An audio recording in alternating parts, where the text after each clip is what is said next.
So here I was working on a 2022 Jeep Wrangler with a 3.6 liter engine, and then this car came in with the code P0303 plus the code P2308. And the problem was that with this car, it was misfiring intermittently, and sometimes it would do it on the highway on certain speeds, but it was very, very intermittent. And luckily on this one, because it was a 303, the bank was on the passenger side. Those are 135. And then to get to that one, it's kind of easy because on the 246, the intake is under it. So if you have a code for any of those 246, then you have to take off the intake, which makes the job a lot harder.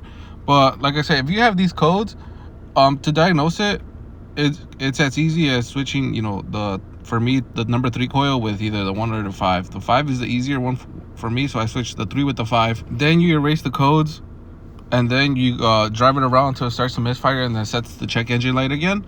And then you check the if the code switched from number 3 to number 5. The problem with this car is that it was so intermittent that it took probably over a week for it to set. The second problem is that to erase the code, you need their software, which is auto auth or auto authentication authority, whatever. That's their software you have to use to even erase the code, because I tried it with my normal scan tool and it would not delete. And the reason you want to delete the code, I think, is it makes it easier for the PCM to realize that the misfire switched, or to set the other code. All right, so like I said, if you have these codes, like any of these combination of codes, like the 303 and the 2308, it's probably just the coil, like it was on mine. Ended up coming up like a week later where it had P0305 and P2314. So that just told me that I was correcting the assumption that it was a coil. And then once I switched it out, the code did not come back. Now, if you switch the coils and the code still is the same, even after you erase it, like I said, you have to erase it just so you can be 100% certain. And if it stays the same, then you could try moving the spark plug.